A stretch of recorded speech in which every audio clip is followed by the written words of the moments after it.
या देवी सर्वभूतेषु मां चंद्रघंटा रूपेण संस्थिता। नमस्तस्यै नमस्तस्यै नमस्तस्यै नमो नमः। नमस्कार, आप सभी का हृदय की गहराइयों से मैं डॉक्टर जयति मिश्रा बहुत बहुत स्वागत करती हूं हमारी नवरात्र विशेष प्रस्तुति में।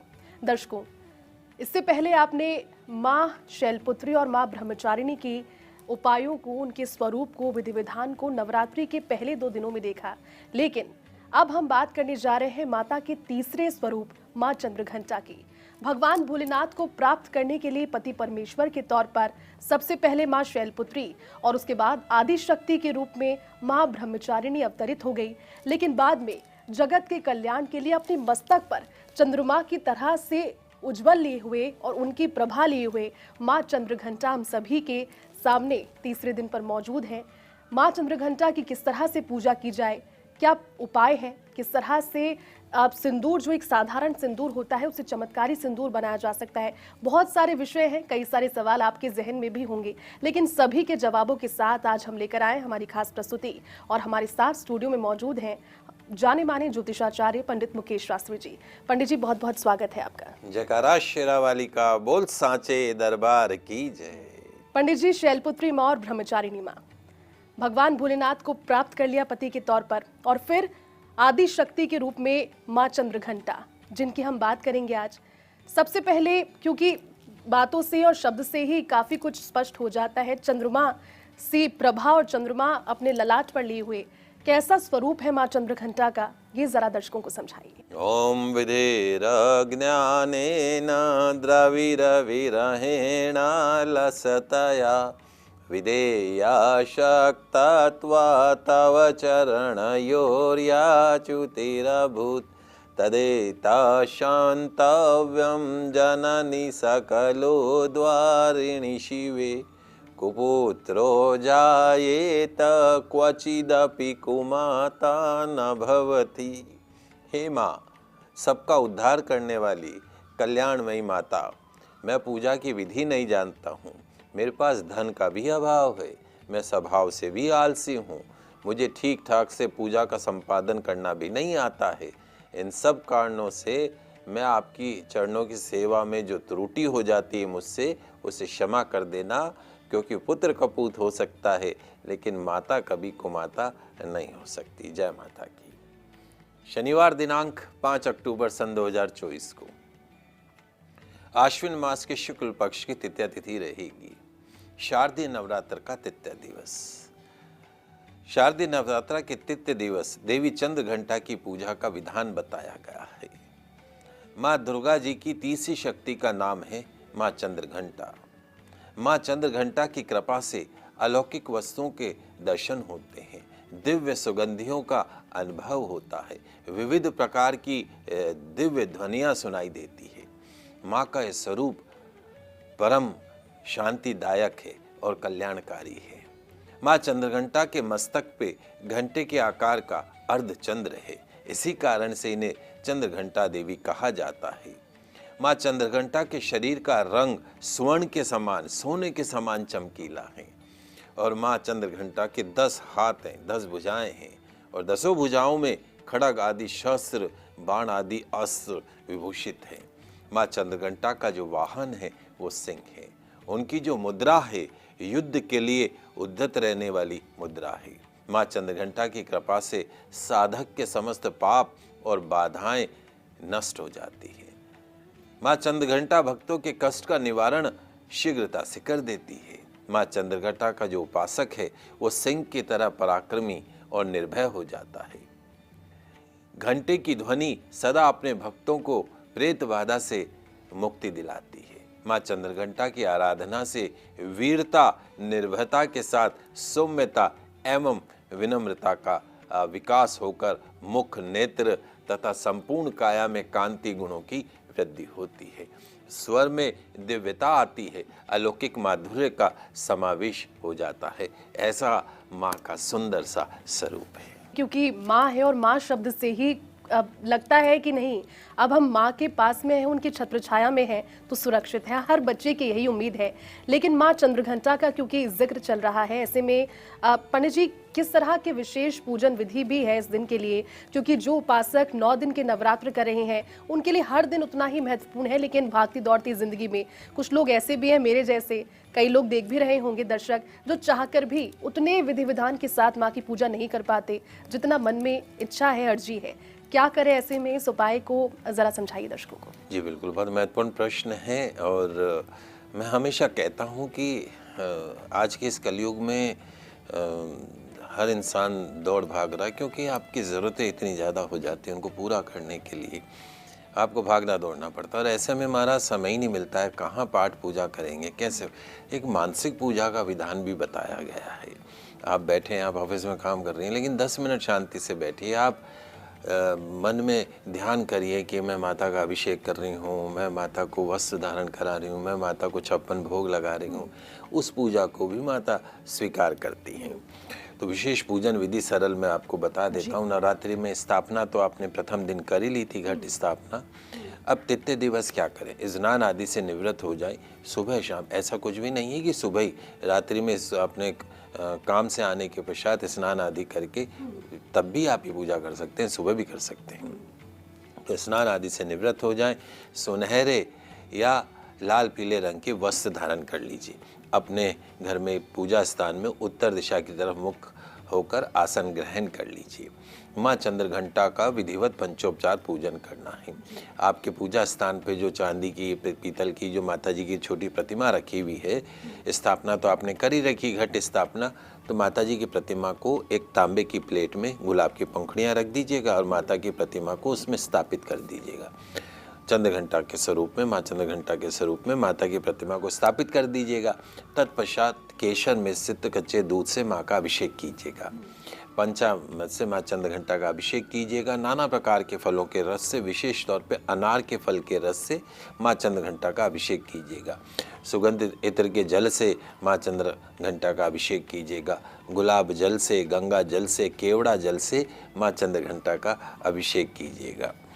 अभिषेक के पश्चात में शुद्ध जल से स्नान करवाने के पश्चात में माता को साफ वस्त्र से उनका शरीर का पोषण कीजिएगा और फिर लाल रंग के वस्त्र उनको धारण कराइएगा।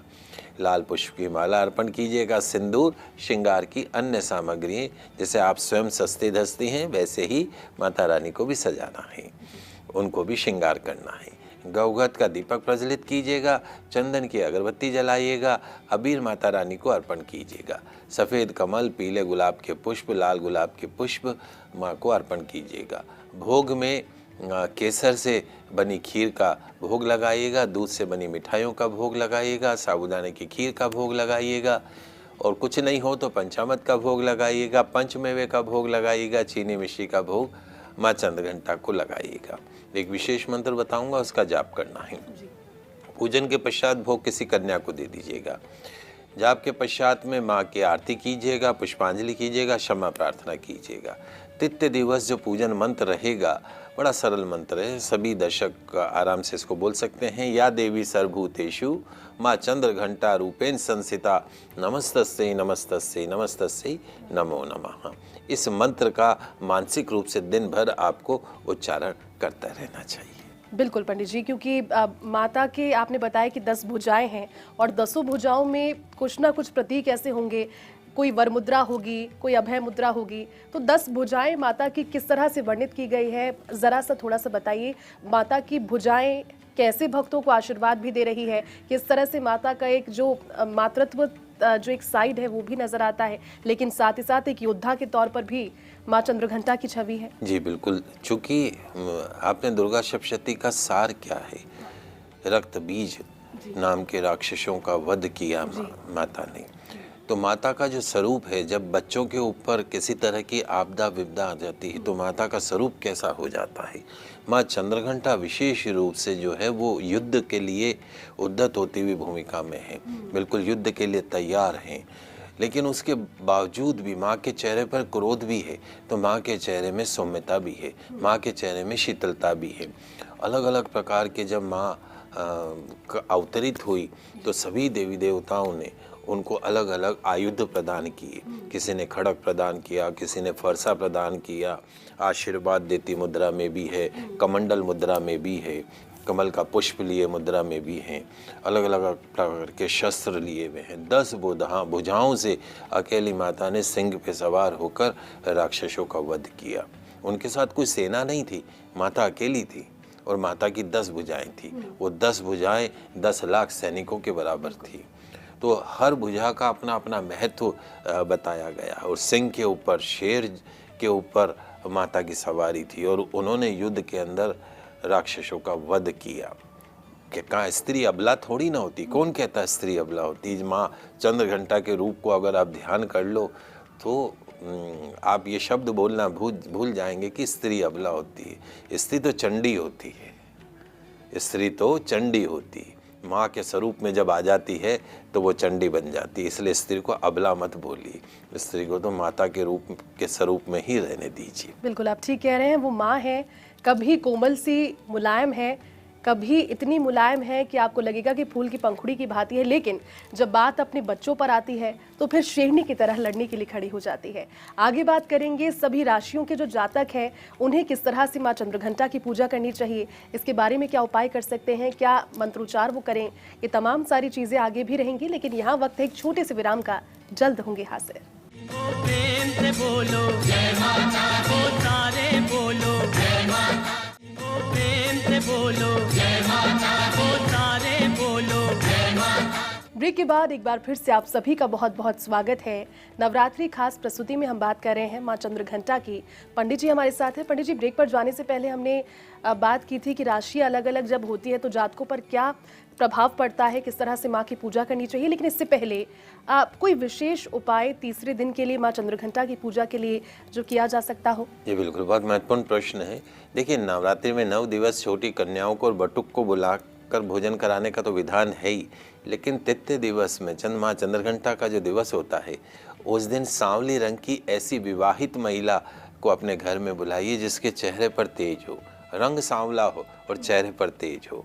उसको बुलाकर उसका विधिवत चरणों का पूजन करके स्थान ग्रहण करा के भोजन कराना चाहिए। भोजन में दही और हलवा अवश्य हो, भेंट में कलश और मंदिर की जो घंटी, हम जो घंटी बजाते हैं ना मंदिर के अंदर, ऐसी घंटी हमें भेंट करनी। ध्यान रखिएगा, घंटी का भेंट करने का विशेष महत्व है, तो ऐसा आपको करना है। आगे हम राशियों की बात कर लें जल्दी से। बिल्कुल। तो तृतीय दिवस माँ चंद्रघंटा की पूजा और विशेष मंत्र जाप कौन से रहेंगे उसको समझ लेते हैं। मेष राशि वाले हमारे दर्शक, माँ चंद्रघंटा का अभिषेक गौ माता के कच्चे दूध में शहद मिलाकर कीजिएगा।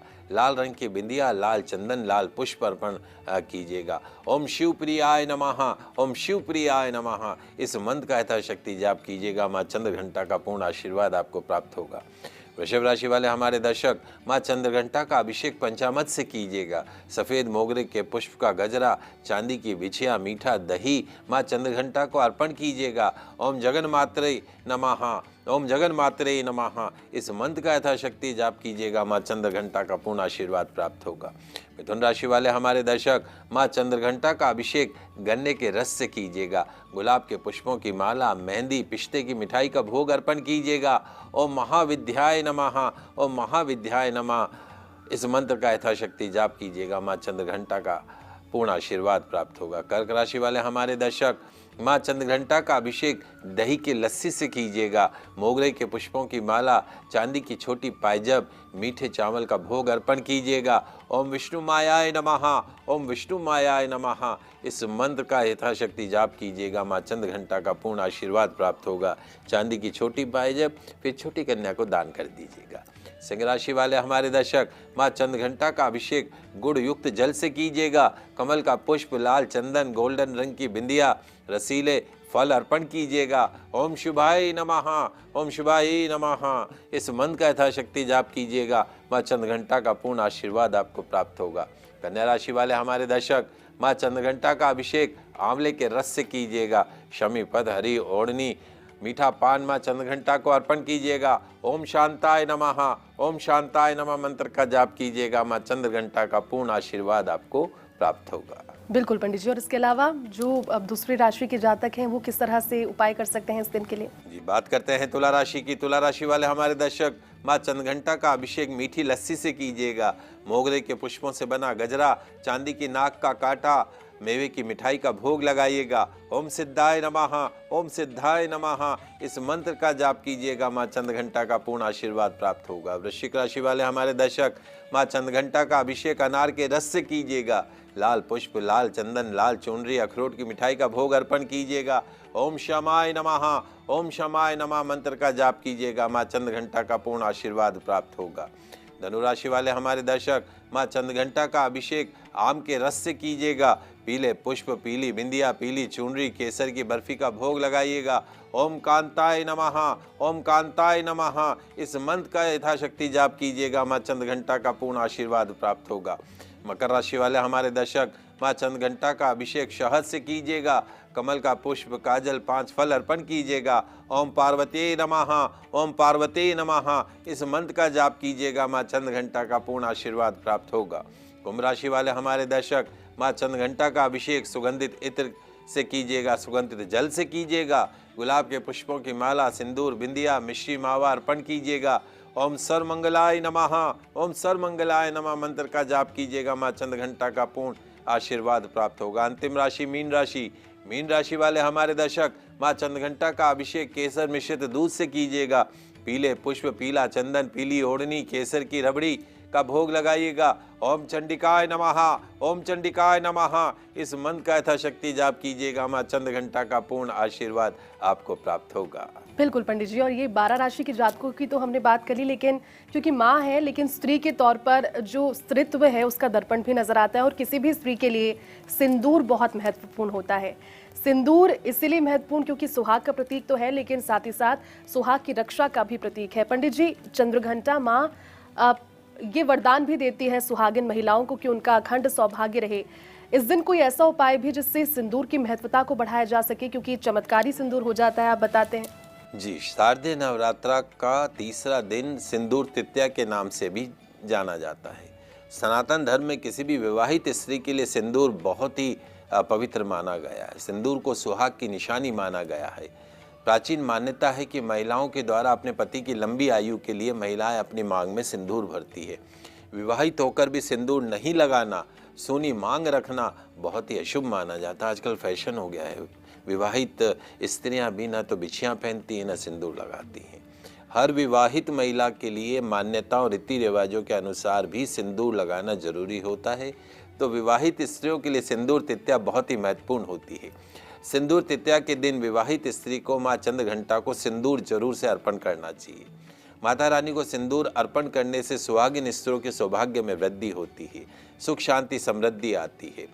माता रानी को सिंदूर चढ़ाने से दाम्पत्य जीवन में सभी क्लेश दूर होते हैं। माता रानी की पूजा के लिए बहुत जरूरी और विशेष रूप से शामिल होता है सिंदूर। सिंदूर के बिना माता रानी की पूजा अधूरी मानी जाती। हर स्त्री, चाहे वो कुंवारी हो या विवाहित हो, नवरात्रा के तीसरे दिन माता रानी को सिंदूर अर्पण करें। सिंदूर तृतीया माता को के दिन माता रानी को सिंदूर अर्पण करें। चढ़ाने के पश्चात में बचा हुआ सिंदूर प्रसाद के रूप में ग्रहण कर लें और प्रतिदिन उसको अपनी मांग में भरना चाहिए। अखंड सौभाग्य की प्राप्ति होती, पति का पूरा प्यार प्राप्त होता है, पति हमेशा आपके कहने में रहते हैं। सिंदूर से अपने घर के मुख्य प्रवेश द्वार पर स्वस्तिक का चिन्ह बनाइए। घर में सुख शांति समृद्धि रहती है, नकारात्मक शक्तियां घर से दूर भागती हैं। यदि पति किसी विशेष कार्य से घर से बाहर जा रहे हों तो सिंदूर से पति को तिलक लगाइए, उसको भेजिए, निश्चित रूप से सफलता प्राप्त होगी। शारदीय नवरात्रा में साधारण सिंदूर को कैसे चमत्कारिक बना सकते हैं, आइए मैं आपको समझा देता हूँ। नवरात्रा के तीसरे दिन माँ चंद्रघंटा की चमत्कारिक सिंदूर साधना करके माता का विधिवत पूजन करें।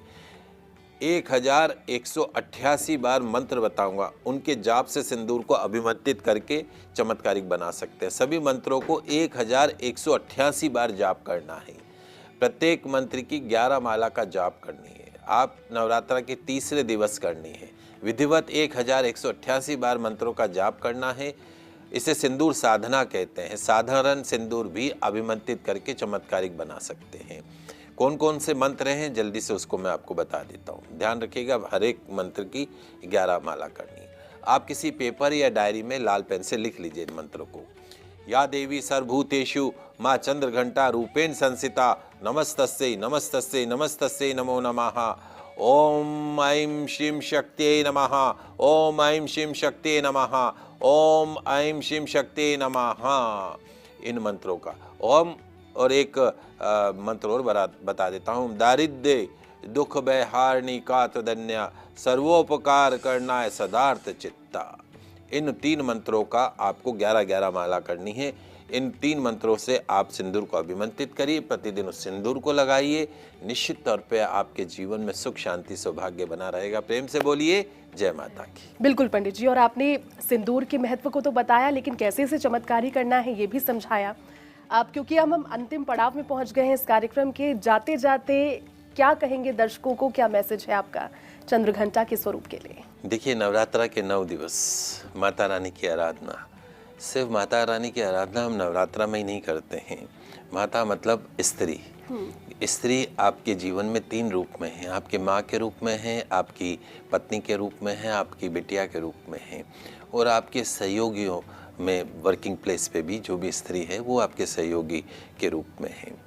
जीवन में नवरात्रा से एक संकल्प ले लीजिए कि हमेशा आप स्त्री का सम्मान करेंगे। जिस घर में स्त्री का सम्मान होता हो, मान रखा जाता हो, हम ये नहीं कहते कि स्त्रियों को माथे पे बैठाओ, लेकिन आप उनको चरणों में भी मत बैठाओ, आप उनको सम्मान दो।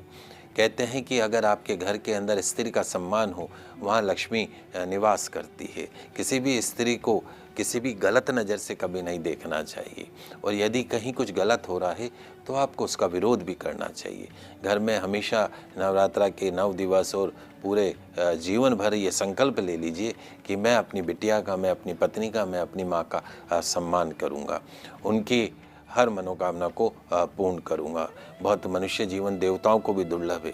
ये जीवन में माँ की आराधना हर किसी को नहीं मिलती। आप तो कितने सौभाग्यशाली हैं कि आपको मनुष्य जीवन मिला, और इस मनुष्य जीवन में माता का आराधना का सौभाग्य आपको मिला। अब कहीं जीव जनावर बने होते तो माँ की आराधना थोड़ी ना कर रहे होते। तो इन 9 दिवस को व्यर्थ मत जाने दीजिए, माता की आराधना कीजिए। ये कोई ज़रूरी नहीं है कि आपको व्रत रखना है, आप भोजन करके भी माँ की आराधना कर सकते हो। मानसिक पूजाओं का विधान बताया गया है, इसलिए भागती दौड़ती दुनिया में समय ही नहीं है कि कब पूजा करेंगे, क्या करेंगे। फलार, अब आप भोजन नहीं करना चाहते, फलार के अंदर आप कुछ भी ले सकते हैं। आप फ्रूट्स ले सकते हैं, आप साबूदाने की खिचड़ी ले सकते हैं, सावके की खीर ले सकते हैं। एक समय आप भोजन कर सकते हैं, एक समय फलार कर सकते हैं। और माता जी तो कहती हैं, और कहावत भी है, भूखे पेट भजन न हो गोपाला।